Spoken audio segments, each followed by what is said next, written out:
In 1971, in the basement of the psychology department of Stanford University, a mock prison was created.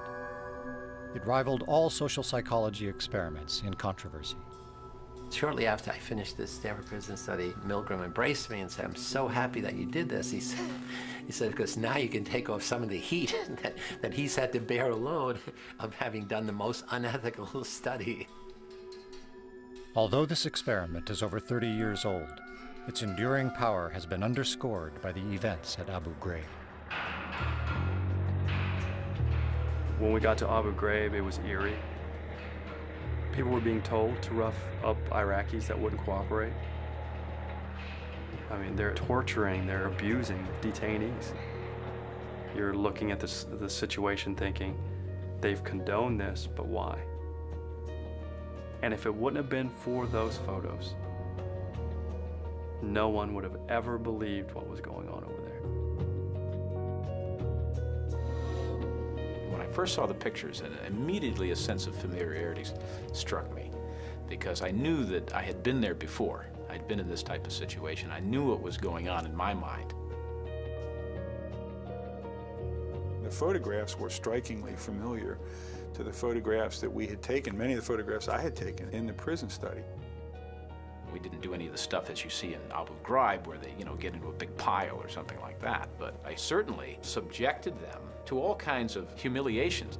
I don't know where I would have stopped myself. Given enough time, we could have got there. When the images of the abuse and torture at Abu Ghraib were revealed, immediately the military went on the defensive, saying, it's a few bad apples. When we see somebody doing bad things, we assume they're bad people to begin with. But what we know in our study is there are a set of social psychological variables that can make ordinary people do things they never could imagine doing. At Abu Ghraib, ordinary people perpetrated extraordinary abuses.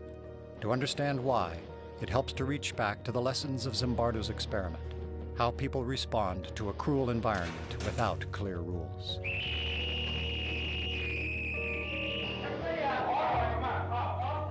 I think he and everybody else who came down into that situation got caught up into that situation. And the sense that this was an experiment, that began to fade away. It became just life. We frankly didn't anticipate what was going to happen. We tried to really test the power of the environment to change and transform otherwise normal people, much as Milgram had changed or transformed otherwise normal people in an obedience situation. We wanted to do it in a prison-like situation. Over 70 men volunteered for Zimbardo's experiment. And they completed a battery of psychological tests. We picked 24 who were the most normal and most healthy. Half are going to be guards, half are going to be prisoners. And it's like flipping a coin, and heads, this one's a guard, this one's a prisoner. So at the beginning, there's no difference in the kinds of people who are in your two groups. When we were given our jobs as guards, we were issued a uniform, which was a plain sort of khaki or lighter colored uniform. And then we gave them the symbols of power, handcuffs, a whistle, a big billy club. And then the other thing we gave them were silver reflecting sunglasses. When you have mirror sunglasses on, then nobody can see your eyeballs. I think that anytime you put on what essentially is a mask, and you mask your identity, then it allows you to behave in ways that you would not behave if you didn't have the mask on. To make it more realistic, I had arranged with this Palo Alto Police Department to make mock arrests. When I was arrested, it was a surprise to me. I didn't think I was going to be brought to an actual police station. I didn't think I was going to go through a booking process. The guards then put a blindfold on them, stripped them naked, and then they put them in dresses, smocks with no underpants. Each had a number that replaced their name. They had to know the number. They could only be referred to by that number. And they had a chain on one foot, which was put there to remind them at all times of their loss of freedom. So all of these things produces a sense of being dehumanized.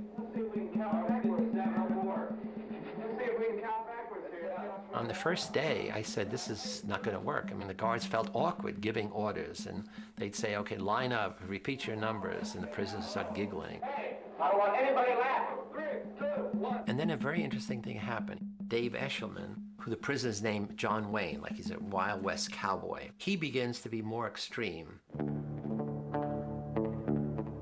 I decided that I would become the worst, most intimidating, cruel prison guard that I could possibly be. I should have seen the future that you do work when you're told. And say it again. Thank you, sir. Say bless you, correction officer. I was sort of fascinated myself that people were believing the act, and I was trying to see how far I could take it before somebody would say, okay, that's enough, stop. We did have to do things like push-ups. We would have to sing things. At the beginning, we protested some of the actions. We did things to irritate the guards. So the guards' authority was challenged right off the bat. And the guards had to decide how they were going to handle that, and they had to decide it without our input. I mean, again, this was not a Milgram study in which we were standing over them telling them what to do. And they began to see the prisoners' behavior as a kind of an affront to their authority, and they began to push back. We would ramp up the general harassment, just sort of crank it up a bit. Nobody was telling me I shouldn't be doing this. The professor is the authority here. You know, he's the prison warden. He's not stopping me. This is unbelievable. They took our clothes. Hands off the door. There was the first evening a kind of rebellion that took place. The prisoners rebelled. They barricaded themselves in their cells and said, we refuse to come out. They took off their numbers. They didn't want to be de-individuated. They started cursing the guards to their face. And the key turning point was the guards began to think of them as dangerous prisoners.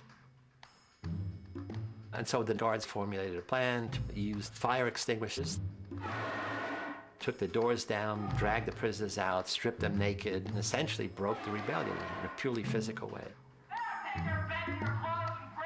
From that point on, the study was as remarkable a series of events as I've ever seen. It was a real laboratory for Zimbardo and I to watch human nature transformed in a very rapid way in the face of a very powerful situation. People really suffered. I mean, guards did terrible things to the prisoners. They punished them by putting them in solitary confinement, which was a small closet. You could squat or stand, but you couldn't sit, and it was dark and dank, actually. Every hour, every day, there's a teeny little bit more of an increment.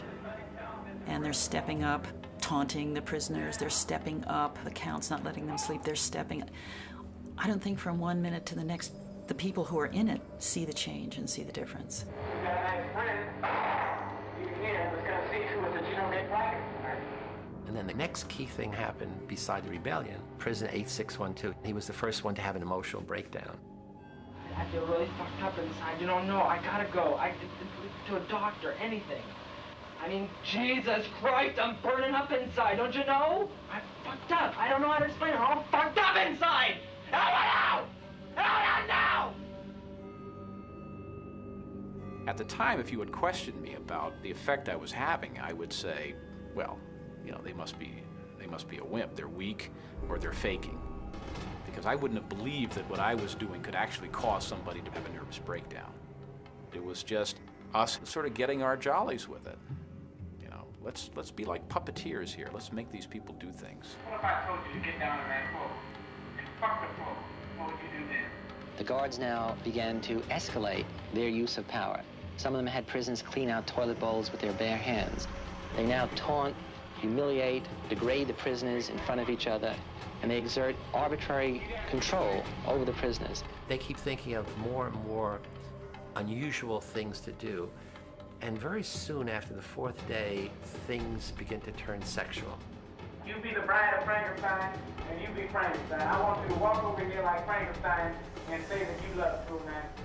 If you want to fully sort of humiliate somebody, then you want to get them in those things that where their biggest fears are. And a lot of us have a lot of sexual hang-ups, and so that was part of that effort to humiliate them even further. Get up, Lord. I love you, Superman. I love you, Jordan. You're my Jordan, you get down here and do 10 push-ups. The guards knew that had the coin come up heads rather than tails, they would have had the dress on rather than the uniform on. They knew that. So they certainly knew that the prisoners who were being mistreated had done nothing wrong to deserve the mistreatment.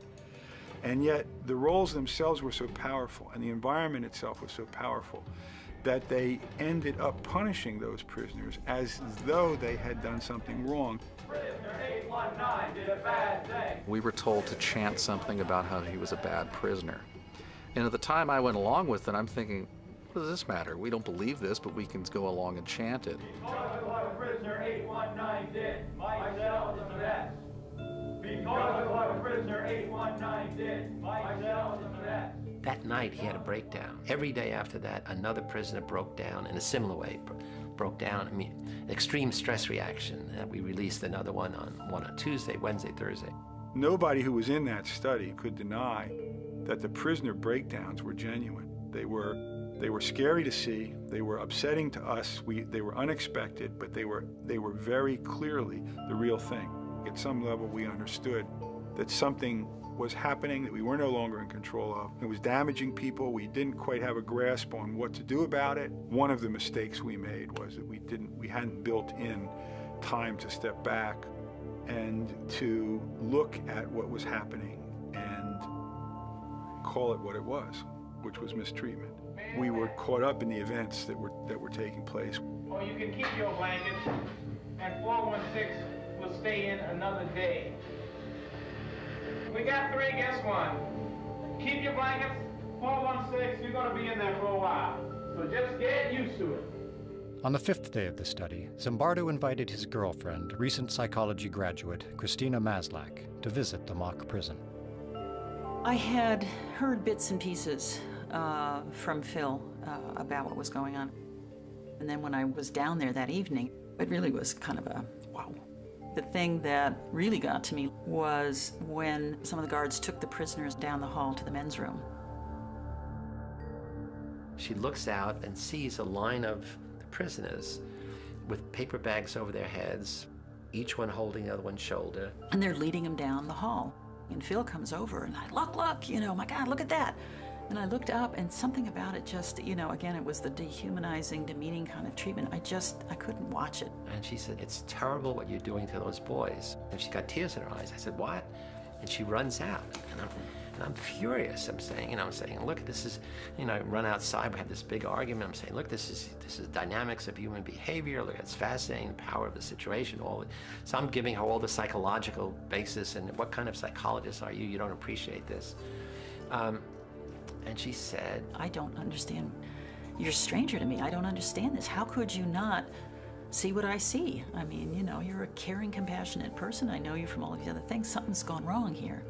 And then the next thing she said, which had an equally big impact, is, I'm not sure I want to, have anything to do with you if this is the real you. And that was like a slap in the face, because what she was saying is, you've changed. The power of the situation has transformed you from the person I thought I knew to this person that I don't know. And at that moment I said, wow, you're right. We got to end it. After only 6 days, Dr. Zimbardo shut down his experiment.